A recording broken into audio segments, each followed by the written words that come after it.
Thank you, Madam Speaker. Madam Speaker, as the year draws to a close, it's a good time to celebrate the richness of our diverse religious and cultural traditions, and a time to reflect on the values that unite us: love, kindness, compassion and gratitude, while honouring the unique practices that bring meaning and joy to our lives. For those who observe Christmas, may this season of peace and goodwill fill your hearts with hope and joy. My own tradition at this time of year is to celebrate the 8 days of Hanukkah, the Festival of Lights. May the lights of the Hanukkah shine brightly to symbolise the freedom to practice one's faith in whatever form. To our Muslim friends observing the sacred days of the year, may your faith and prayers bring you peace and blessings. To our Buddhist friends, may the path of wisdom, compassion and mindfulness lead you towards inner peace and enlightenment.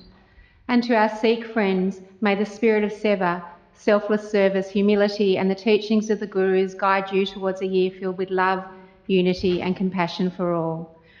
Madam Speaker, to all the many belief systems in our communities in the Northern Territory, and to those who, like me, take a more humanist approach, may the holiday season be calm and a time for well-earned rest. In this season of togetherness, let us cherish our differences and find strength in our shared humanity.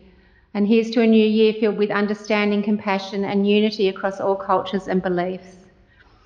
Madam Speaker, I was elected on a platform of doing politics differently, of bringing community into our democracy, of working to make this truly into the people's house. I'd like to share with the Chamber some of how we have been doing that in Johnston. A month ago, I stood in this chamber for the first time and felt the great privilege and responsibility of what I was embarking on. My community, like so much of the Northern Territory, wanted change, and together we ran a campaign marked by hope, inclusion, positive values, respect, care and openness. We saw and heard the community's desire for not just change, but also connection, for being listened to and heard. And the outcome was that I was elected as the first independent for Johnston. And since then, it's been my honour and pleasure to continue to be in the community, to visit people in their homes, their organisations, their businesses, their schools, and have them come to our office for meetings, using our community meeting space or just a cup of tea. I've been setting up outside local shops in the suburbs in my electorate, which is a great opportunity to talk with people who can't get into an office during office hours or just want to chat, and also to continue my quest to find the best hot chips in Johnston. Spoiler alert, Alloa Indian Fish and Chips shop is the current winner. And my favourite day of the week, Sunday, where I'm at the wonderful Rapid Creek Market, so I can be where my constituents are and they know they can come to me. I'm also committed to find ways to bring people together so they can connect with each other to create the community they want. For me, this is part of our job as leaders, to create spaces where people can work together for change and we can support them in doing it. As part of this, last week in Johnston, we held our first town hall meeting.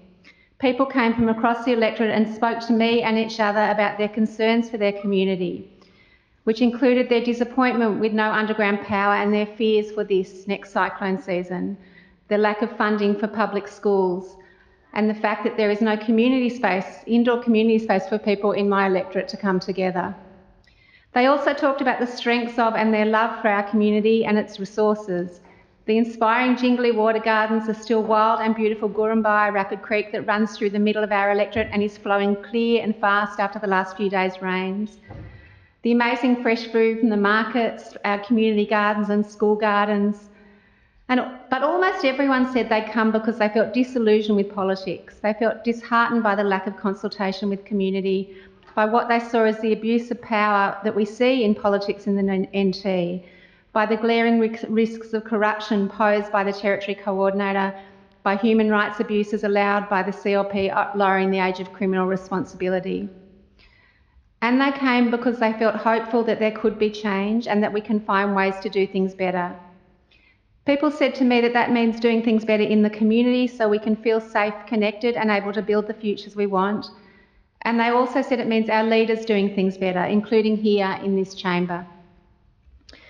As a newly elected member, I've come into this chamber full of commitment and hope. It was great to be in Parliament School 6 weeks ago with all the other new members and talk about the resetting of the culture of Parliament. And it was great at the start of our 15th Assembly to hear the words and prayers of hope and encouragement for working together. It was wonderful to hear everyone's first speeches talking about this commitment to working together for the whole NT. And it was wonderful to hear people tonight say that they feel we are doing that well. I'm not so convinced. We're not enemies in this chamber. We're colleagues with a job to do. The rules and culture of this house are new to me. I'm learning them gradually. But if this was my house or my workplace, which it is, I'd be strongly objecting to some of the behaviour I see in this chamber. The election is over, but I've been keeping track of the number of times Labor and the CLP pay each other out and put each other down. And I've been watching the personal attacks and snide comments which I believe have no place in this room. We have such limited time in Parliament to do our important work. If even an hour of this limited time is spent paying each other out, how much is that costing the Northern Territory? What else could we be doing with that time? The people of the Northern Territory don't need to hear the CLP saying over and over again this is Labor's fault. You have no election to win. They don't need to hear people attacking others personally and calling out slurs. We've got a job to do. Come on, let's do it better. I think different views enrich us and strengthen our democracy. It's about how we work together with those differences. We saw yesterday a coming together of people across the chamber to create a motion, to change that motion and to support it together to affect the terrible issue of domestic violence. So we know we can do it. And we have so many shared issues across our electorates. In all of our electorates, people experience domestic violence, are experiencing poverty, are worried about safety, are concerned about the health of our environment and water, experience racism and discrimination, and the Territory depends on us to work well together. We need to do this to address the serious systemic issues our communities all face. This is what our community wants. We have shown we can work together on issues, and I look forward to continuing to do this and perhaps getting better at it in 2025. I want to come briefly to my wonderful electorate. We have amazing people, groups, organisations and schools, and I want to celebrate all of them. I won't read out the whole electoral roll like the member for Karama, and I also promise not to sing, but I do want to celebrate every single one of them, from baby Evie, who was just born and I got to meet at the weekend, to 96-year-old Elsie, who rings me regularly just to see how I'm going.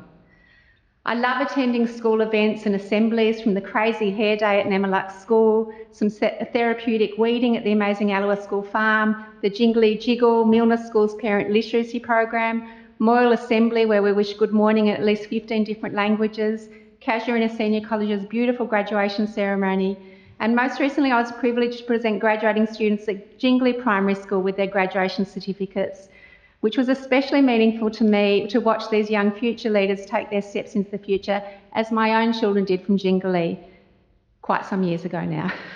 I'm always inspired by the teachers and young people and the way they prepare for the future. There are also amazing groups in our community, and I want to pay a particular thanks to the people who look after the beautiful place we live in as volunteers and community members, the Rapid Creek Land Care Group, community members like Ted, who took on his own behalf, painted a mural on the walls of Jingly shops just to make it look nicer. He said we don't need to wait for other people to come and fix things up for us. Christine and Noel from Haydale, who feed people when they're hungry, even when they have no money. Stan and Bill and John at the Greek Men's Club, who provided a place for lonely people to come together and welcomed me many months ago and continue to fuel me with great Greek coffee and a lot of advice about what they think needs to happen here. To Pam, who runs the seniors painting group every Tuesday. So lovely to hear the art, laughter and the art from this group each week. And Madam Speaker, I also want to note that I want to thank the many wonderful volunteers. I would have liked to say all their names, but I timed it and it was going to take me more than 5 minutes, so I won't, but they know who they are. To the incredible staff in this house, you're incredible, patient and wise. And to my colleagues in this chamber, thank you all for your commitment to a better Northern Territory. I'd like to make special mention of Yingi Aguyala, the member for Mulka, for his mentorship and leadership both inside and outside this chamber. Murray, I'm honoured to sit behind you in this chamber. And to my fellow new crossbench member, the member for Nightcliff, thank you for your courage and your commitment to your community. And Madam Speaker, thank you. You have a difficult job and bring great fortitude and steadiness to the role. I, for one, was sorry to lose you from the crossbench, but like everyone else in this chamber, I'm grateful you're in the Speaker role. You're modelling independence. Thank you. I have so much more to say, but I've run out of time. But to my family, to my staff, to everyone who allows me to be here and supports me in doing this, thank you. And one last thing, to Johnny, who thought I'd never mention him in a speech. Hello, Johnny. Member for Brennan. Thank you.